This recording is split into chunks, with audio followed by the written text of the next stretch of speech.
Hi, this is Dr. Jacqueline Kerbeck, the President, Founder, and Chief Listening Officer here at our network at USA Global TV and Radio. Thank you so much for your loyalty. Thank you so much to all of our guests, to our team members, to our sponsors, and to all of our elevated listeners. Here at USA Global TV and Radio, we provide world-class education, entertainment, hope, and inspiration. We celebrate all of our team members, all of our guests, and all of our sponsors from around the world who come and lead their lives with their hearts to help other people walk into their greatness. If you'd like to be a guest on any of our shows, please go over to our website, usaglobaltv.com, and book your session. Please contact us at info@usaglobaltv.com and subscribe to our channel.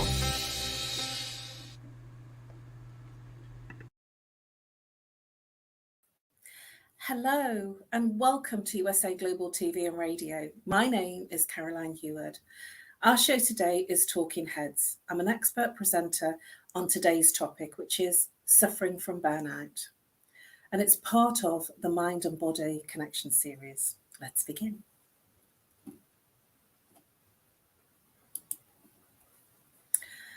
I'd like to start off with a quote from Sam Keen, which I found it was really interesting the way that he portrayed burnout.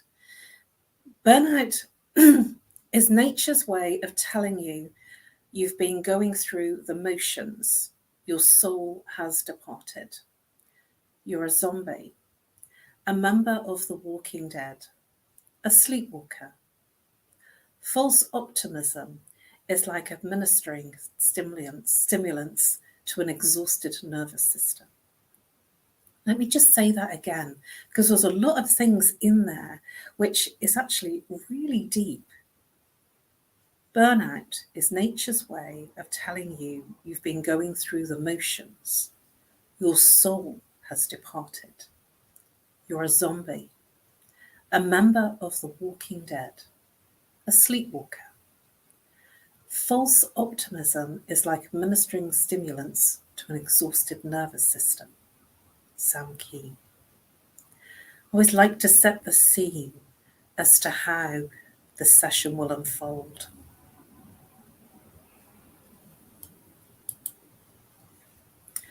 I'll have to follow on with another quote by Michael Gungor. Burnout is what happens when you try to avoid being human for too long. So this is not looking at specifically the medical stuff. This is looking at you, the person, the human beingness of what happens when you suffer with burnout. So I'm not looking at the moment, I'm looking at everything around how it affects you as a human being, because you become a human doing. So let's just explore burnout with all the topics that come up from burnout. So when somebody says they're suffering with burnout, or maybe they're not sure that they're suffering with burnout, but these are the sort of words that are bandied about. So it's about the business, you feel overworked, you're a worker, a lifestyle is leading you to burnout. You're stressed. Yes, you're stressed. You're functional, but not experiencing. Maybe your health suffers. Maybe you might be labelled as a workaholic. Maybe you might have a background that talks about burnout. Maybe your topics of conversation is burnout. What about your efficiency, your efficacy in doing the work that you do? Your career, your manager, overwhelm. I'd really like to explore in this presentation overwhelm. Overwhelm in terms of how everything just becomes too much. Overload. You're in overload.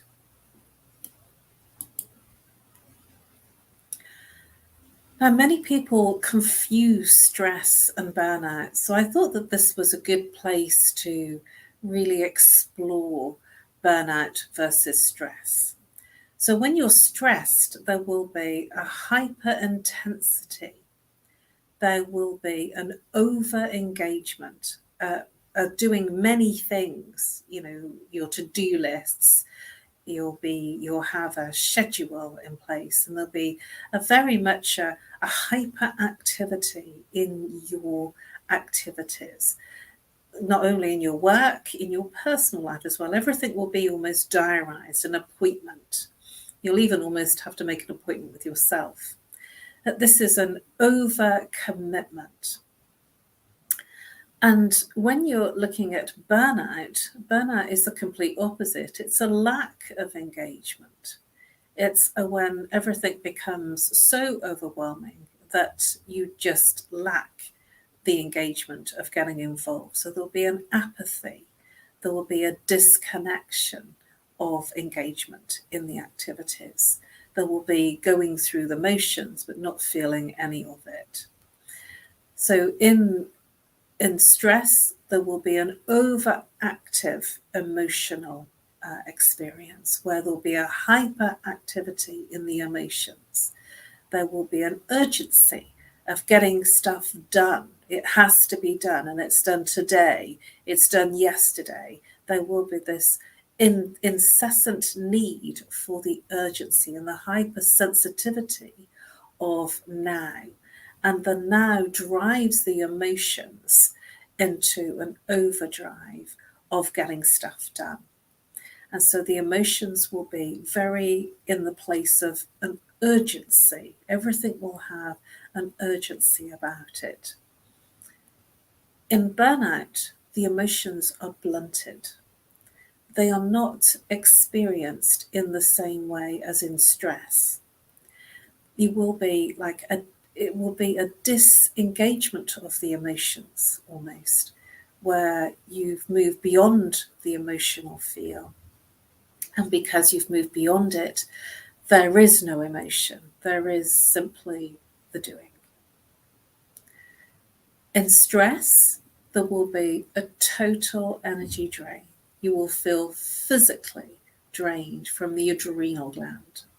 Now, the adrenal gland is where the base of the spine meets the genital area. That's the adrenal gland in the chakra system. And this is where the adrenaline is stored. Or for people that are stressed, no adrenaline. So you'll be working on your adrenals, but not actually having the resource. So this is what makes you feel totally drained of energy. So there'll be a physicalness of the exhaustion. Whereas with burnout, there is a motivational drain. There is an apathy of moving forward in the things that you do. So there will be a lack of commitment in the motivation to get things done. So you can start to see that stress is like sort of the intensity, and burnout is the de-intensity of the experiences. It's almost like a numbing down of the experiences. Let's look at a little bit more. So I've mentioned hyperactivity because when we're very active in an activity, there is a hyperintensity of activity which produces hyperactivity in your experiences. In burnout, it's producing the absolute opposite. It produces a hopelessness. It produces a lethargy. It produces a not caring attitude of getting things done. In stress, it leads to anxiety because when you're stressing about future things, future experiences, future meetings, future things that you have to do, when you're looking at future things, the mind is preoccupied in a level of anxiety and not being present in this moment because it's always focused on the to-do list, the what has to be done, in the future tense rather than in the moment that you're in. In burnout, it leads to detachment. You see the difference.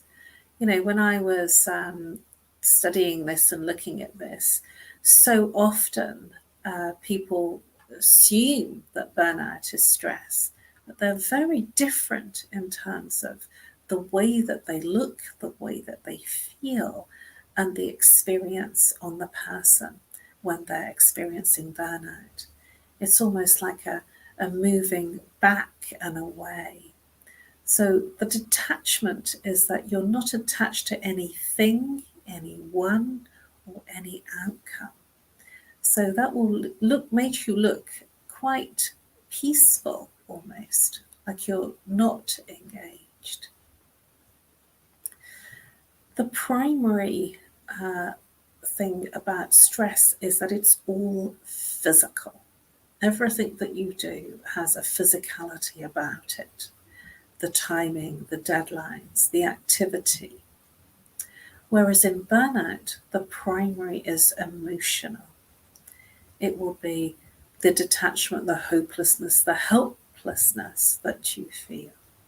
It will be leading to a state of depression, whereas the stress leads you to an experience that could lead you to depression. Anxiety. So again, let's look at stress versus burnout. When you're stressed, you actually can have an off switch where you can literally be stressed on, switch off. And when you flick the off switch, that's when you make decisions to rest, to eat, to sleep, to socialize, to engage in external things outside of what's causing you your stress. Whereas when you're experiencing burnout, this is quite a different experience. There is no off switch. There is a dimmer switch. So you raise it up or you dim it down. The symptoms are still there. You've just dimmed them down slightly. Now, there are 5 stages of burnout, and I want to explore these. The first stage is the honeymoon stage, which is, if we look at a job, for instance, that you go into your new job and you're full of the joys. You have huge enthusiasm for the deadlines, the targets, what you want to achieve. It has all the recipe of making you feel fired up and raring to go.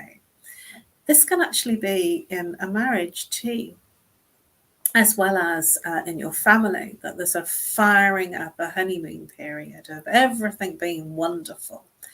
And everything is. That could be aligned to parenthood as well. A new baby. It can be the honeymoon period is when you're feeling really emotionally enthusiastic about everything because it's all new and it's exciting and it's highly elating. And that honeymoon period can last as long as it lasts, for different people. Some people can be in that honeymoon period for months before they will move into the second stage of burnout.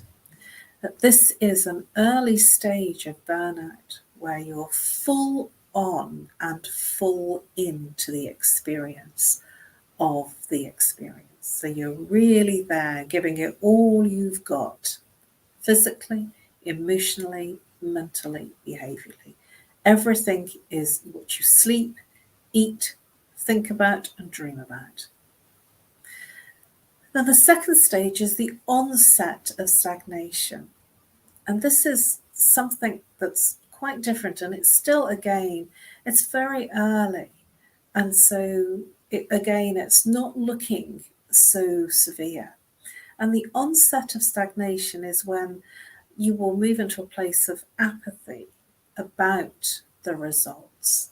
There will be a questioning of you as what you're doing, and there will be a questioning of not feeling satisfied with who you're being and what you're doing and the results, your performance in whatever activity. There will be a questioning of, am I good enough? Am I worthy? Is this right for me? But in this place of stagnation, emotionally, you will still keep going. You will still keep plugging through the physicality of all the experiences. Stage 3 is the chronic stage of where frustration sets in. This is where it becomes challenging to the point that frustration is the early onset of anger. So when you're feeling frustrated with something, this is the first stage before anger. So frustration is where you're getting tetchy with yourself, with other people, where you're frustrated with your results, we're not getting anywhere. Remembering that this is the next stage from the stagnation, that you're questioning what your performance is, what it's doing. So you still put in all that enthusiasm, you're doing all that stuff that you were doing in the honeymoon period, but stagnation sets in, and then frustration because you're not getting the results, you're not feeling it. It's not giving you what you had in the honeymoon period. And so that brings you into a place of frustration, which is the early onset of anger. And then we move into a stage of burnout, stage 4. And burnout is when you've gone through the honeymoon, you've gone through the onset of stagnation, the frustration, and then you go into the place of apathy, the place of where is it all worth it? So this is where you become detached. This is where you become uncomfortable with where you are. So you become detached in terms of your feelings, your emotions, your actions. You stop being in it all. And it also then affects your physical body. This can affect you physically in terms of the digestive system, because in the digestive system, this is where we either digest what's going on or not digest what's going on. So all sorts of ailments can come up, such as headaches, for instance, where the mind is constantly going and yet we're not getting anywhere. So we are preoccupied with results but actually not feeling them. So it can give you headaches, sleep problems, and the physicalness of the body not being able to cope can affect the digestive disorders. And the final stage of burnout is habitual, where this is, and you will notice people will say this, no, it's just the way it is. This is how life is. I'm on it. This will be where they're really on, and they're very rarely off the pedal. And I recognize this because when I was in corporate, I was very an on it person, where I was just constantly going. I had always more than enough to do. There was never enough time or enough hours in the day. I could have done with a 48-hour day to get everything that I wanted done, or a 10-day week to get everything done. And this is what happens with somebody that is in the habitual stage, is that the week is never long enough and the list is never completed. And that becomes a situation of leading you to that apathy and that physical distress in the body, that it's constantly driving and not getting the results that you had and experienced in the honeymoon period. And this is the place for intervention. This is the place where, because it's become your habit, it's become your norm, this is the place where it's important to seek advice, help, and a place where you can go into restoration. Because if it's become a habit, it's become your norm. And then how do you move out of your norm if this is how it is? And so it's important to seek external opinion, advice, seek a therapist to help you see, recognize, because when you become witness, this is how you change your experiences. When you become a witness, this is when you can make changes. But a habit is something that you're doing without witnessing. It's something that you're doing. It's a behavioural pattern. That when you witness it, you become aware. And in a state of awareness, this is the place that you can make change. You cannot change what you're not aware of because you've normalized it out. I've spoken to people before now that have said that they've had low back pain for 10, 20 years. That's just the way that it is. No, it's not. There's something very wrong there. It's not right. But we've normalized it. And when we normalize something, we then can't deal with it because we've accepted that that's our norm and that's our suffering. So here's some early red flags of burnout. You'll feel very drained. So remember I was talking about it affects your adrenal gland, where the root chakra is, and that's your reserve or non-reserve of energy. And because you're constantly in your non-reserve of energy in the adrenal gland, you will just be driving on empty. So you will feel perpetually tired and drained. Now, when you're not feeding the adrenal gland, nourishing it, this is where it can cause you an overload of being drained and tired, where when you go to bed at night and you're exhausted physically, when you lie down, what happens is the blood flows freely from the head down to the feet, toes, and then it oxygenates your body. But when you wake up in the morning, you wake up feeling tired. And the reason for that is that when you're experiencing burnout, the mind is constantly going. If you're either stressed or in burnout, the mind is constantly going. And so this is about finding the off switch so the mind calms. Other early signs affect the body physically, like headaches, where again, the mind hasn't switched off.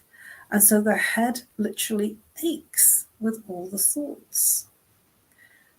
It's an overdrive of thoughts. And because you haven't found the off switch, the head aches with all the thinking and all the thoughts.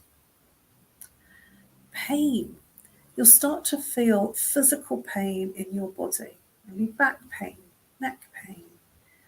And depending on where it is, will be related to issues within this experience of burnout that you're not dealing with emotionally. Maybe muscle pain, muscle cramps. And these are all indicators of the fact that the body is not being nourished in the way it needs to be. There will be an experience of a change in sleep patterns. So what I mean by that is if you normally sleep 8 hours, that you go to bed, but you're not sleeping, you're in bed and restless, or you might be oversleeping. So either too much sleeping or not enough sleeping, or going to bed, but actually just not resting. It may change your appetite, where you might be comfort eating or not eating. Or it might be that you have no appetite at all. It might be that you're firing on all cylinders, drinking coffee or stimulant drinks such as Red Bull, for instance.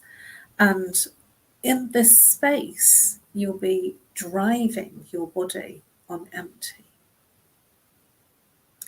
There will be a feeling of self-doubt, of not being good enough, almost to the point for some of a failure in delivering what they want to deliver. So that optimism experience of the honeymoon period will set in as a feeling of not being good enough and the fear of failing, which pushes you. This can lead you into the experience of being quite negative with yourself, with your co-workers, with your family, with your friends, your community, anyone that's around you, that you will always see the not so good side of something, someone, some event, some situation or circumstance. Now here's a really, really nice one, transference. Have you ever been in a room with somebody and you're okay, but they come in and you're literally almost shaking in your boots, you're quaking. And suddenly, when they've left you, you are feeling stressed, highly stressed, to the point of burnout. And this is called transference. This is where somebody else is experiencing the burnout, but they're not owning it, so they just dump it on you. And some people take it on, because if you're empathic and you feel other people, sometimes you take it on because you think it's yours. And this will lead you to even more states of negativity and feeling pessimistic about your future, your experiences in life, and the experience that you're experiencing in that moment. This will lead to an overdrive of not coping. And it will lead some people into coping mechanisms that are more destructive than helpful. Now, when you're not feeling in control of a situation or an event or a circumstance that you find yourself in, or an experience that you're experiencing, sort of feeling that you have all the responsibility but none of the control, this affects the solar plexus. And the solar plexus is all about your self-esteem, your control, your power in a situation. And for some, there may be, as a coping mechanism, a reach out for drugs, whether they be prescribed medicine drugs or whether they be recreational substances. There may be a reliance on that glass of wine every night, or that bottle of wine, or that pint of beer or lager, or that short glass of whiskey and gin, or whatever your tipple is. And you might be passing off as, it just relaxes me. I just have one glass or a couple, or I go to the bar at the end of my day, or I go to the pub, or I just like to zone out on recreational substances, because it relaxes my day, it relaxes my week. It's a good thing to do at the weekend. These will be the kinds of statements that you will be either saying to yourself or you will hear someone saying as an early red flag that this is a coping mechanism that's not actually helping you in the way that you need. That's important because it's not that it doesn't help in some ways, because you will feel a level of relaxation from these types of coping mechanisms. They don't deal with the problem. They actually feed the lack of control even more. And so if you've used any of these coping mechanisms, they can even turn to food as well, like comfort eating, not eating. It can, sort of all sorts of habits that move out of the lack of feeling in control and wishing to cope. So smoking comes into that as well. So there's all sorts of ways that you may use that will be detrimental to you experiencing a true coping mechanism that works. So let's look at overcoming burnout. One of the things I want to look at is self-compassion, because burnout is all external to you. It's focusing on everything that's external and being everything to everything and everyone. And so overcoming burnout is when you move that focus onto yourself. You move that focus and intention of what your needs are, whether you need to take a break, whether you need to rest, whether you need a day off, whether you need to take some time and socialize with friends. This is the self-reflection perspective of compassion, having compassion for yourself. This is a feeding yourself first rather than the other thing or the other person or the other work that's affecting you and creating burnout.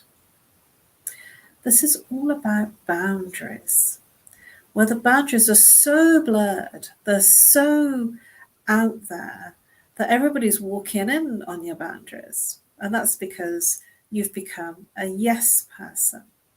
You've become a yes person. And so everybody's expecting you to do what you're saying that you can do. And in a work situation, which is not good, and at the same time, this happens, a willing horse is always the one that's asked first, because they never say no until it becomes too much and they have burnt out, literally. And so when you create good, firm boundaries, your times, when you're available, tell people when you're available rather than when you're not available. Because if you say to people, I'm not available during this time and this time, so when do you want to speak? You can absolutely bet your bottom dollar they are going to call you and they will want to speak to you in the time that you're not available. So focus and give people the understanding of when you are available and the type of communication that works for you. Some people like text. Some people like voice calls. Some people haven't got time for voice calls. Some people like voice messages because it's quick. Some people like Messenger. Some people like email. Some people like an interaction that's face-to-face. We're all different. But if you are a person that prefers a voicemail and somebody's trying to get a face-to-face meeting with you, you don't have the time to do a face-to-face meeting. Can you see how conflicting that can be for you and the other person? So to set good boundaries for you so that you can meet all the things that you require for yourself. So you get to look after yourself as well as every other thing and everyone. It's important to look after your body and your mind. And what I mean by looking after your body, I mean nourishment, feeding it good things, rather than grabbing that quick cup of coffee to keep you going, rather than skipping breakfast, lunch, having a very late dinner.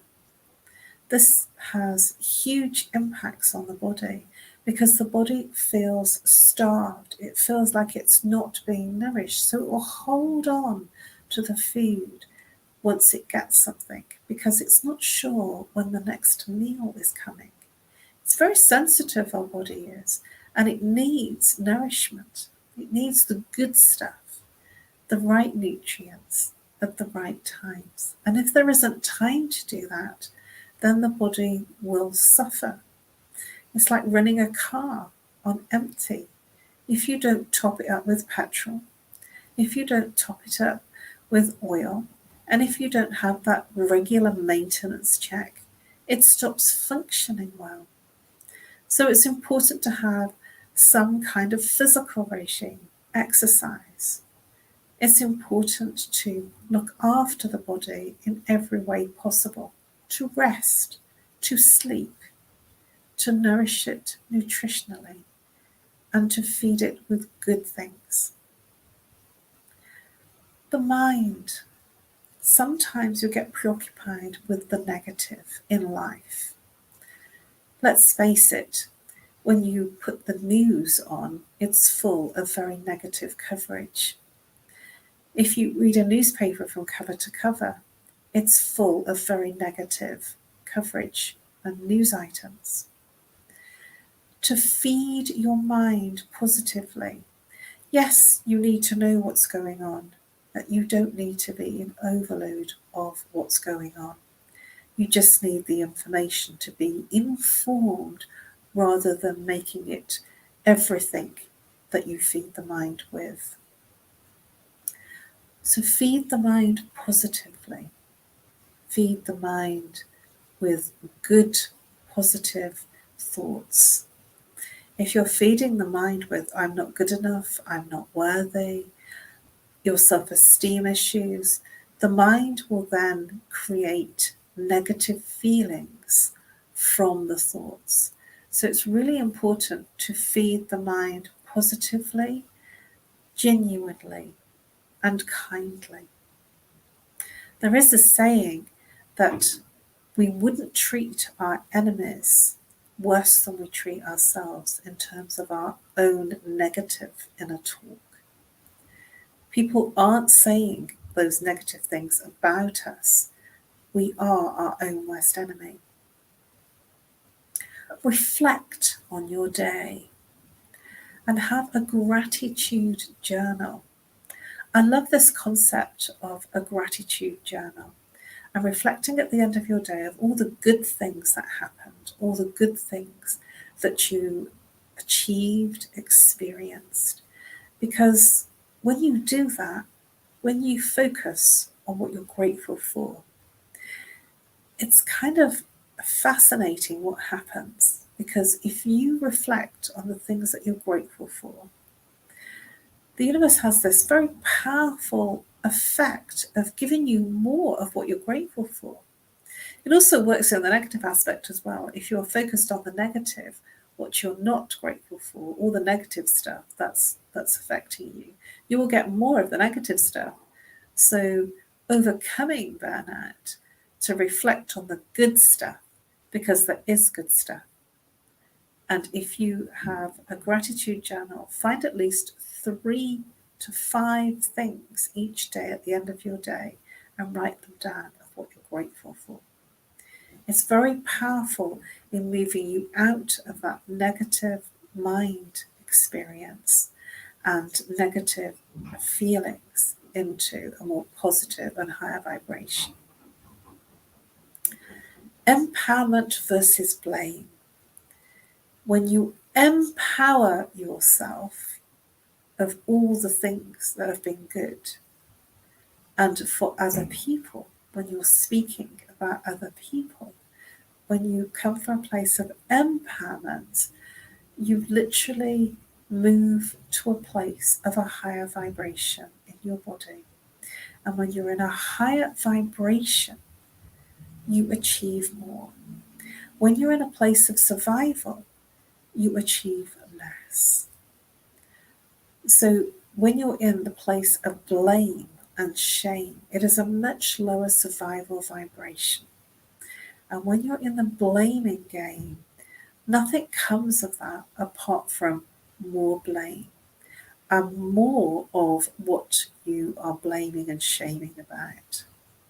I know it's fascinating, isn't it? We don't realize this. What are you focused on? And if you're focused on all that negative aspect of what's not working and he did this and she did that, when you're focused externally to you and saying and pointing your finger at the other person, what happens is it disempowers you. It takes away your power and your control. And we don't even realize that we're doing it when we get going on it. When we really, really get going on it, it's everyone's fault. We literally take away our power. When we own what's happened, we can then change it. We can then decide to do something differently. And the big thing that I want to really leave you with is having permission Give yourself permission to be human. You know, there are many times that we don't allow ourselves to make mistakes. Did you know to err is to be human? It's okay to make a mistake or to not do everything to the state of your perfectionism. It's okay not to get everything 100% completely right. It's about an experience. We are spirit in a physical body having a human emotional experience. And it's okay to err, to make an error. So it's not about perfection. Perfection can drive you to distraction. It's about stepping in, having a go, and if it didn't work, being okay, because we learn more from our mistakes than we do from getting everything right. There's a quote from Richard Louv. Time spent in nature is the most cost-effective and powerful way to counteract the burnout and sort out the depression that we feel when we sit in front of a computer all day. Richard Louv. It's powerful, isn't it? Stepping out from the computer, stepping out from your screen, your phone screen, and stepping out into nature. It has an incredible effect just to feel the sun in your face and the wind in your hair. And to hear the birds sing makes you feel different. It's like an uplift and takes you out of the mind and out of the place of depression.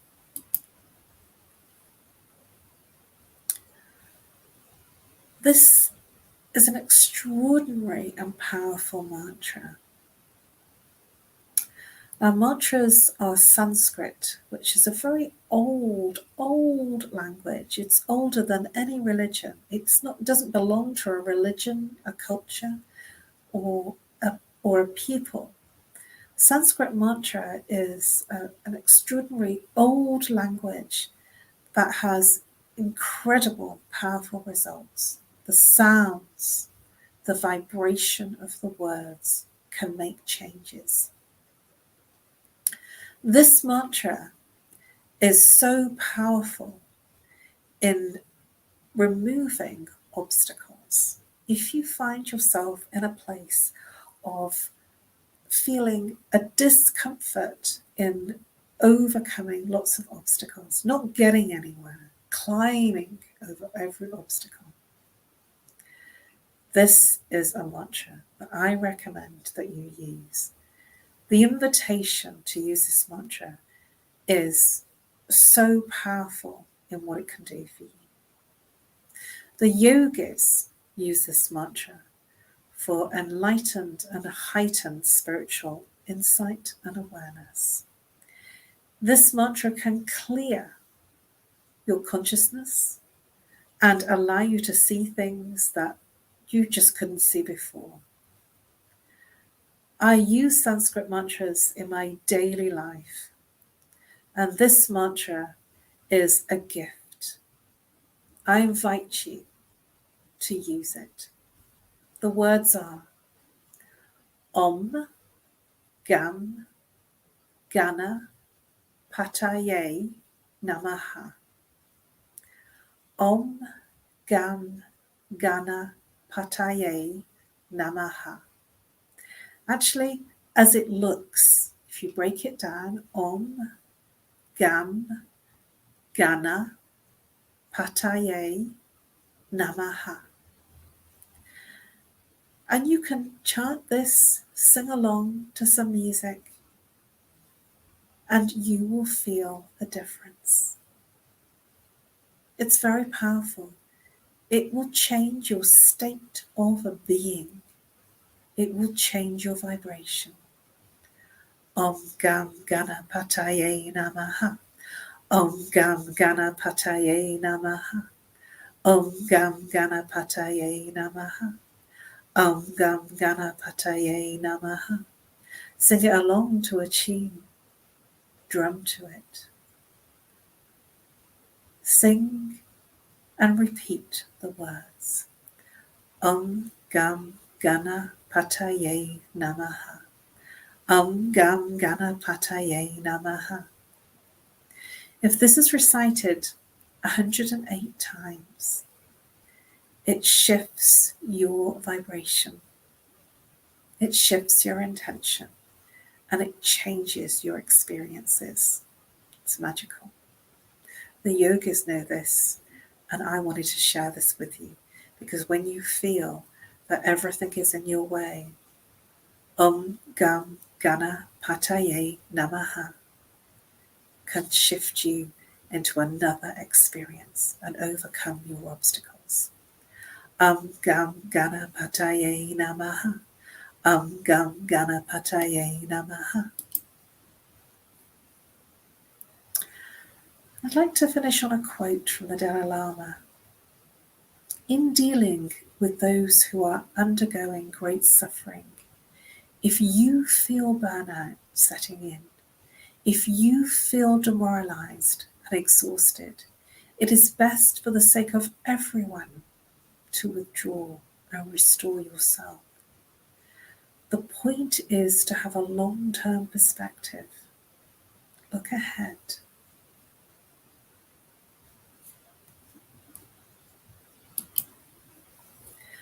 Thank you for your attention and your interest. Please subscribe to USA Global TV and Radio. You can find all of our Talking Heads episodes under the playlist entitled Talking Heads 2023.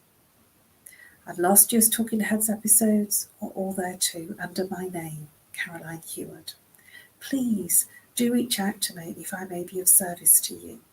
You can contact me on email, nomorestress@live.co.uk, or call +44 if you're international, 0 if you're local, 7523 120 189.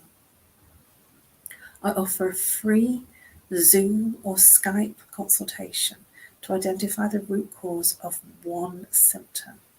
I'm sure you'd love to know more and would like more symptoms resolved, and we can organise a package to allow that to be facilitated. Please do reach out, because you will literally bust your stress in that consultation and move from your thinking, conversational mind to a place of calm and inner peace. My gift to you, reach out, and I would love to be in service to you. Thank you. Namaste.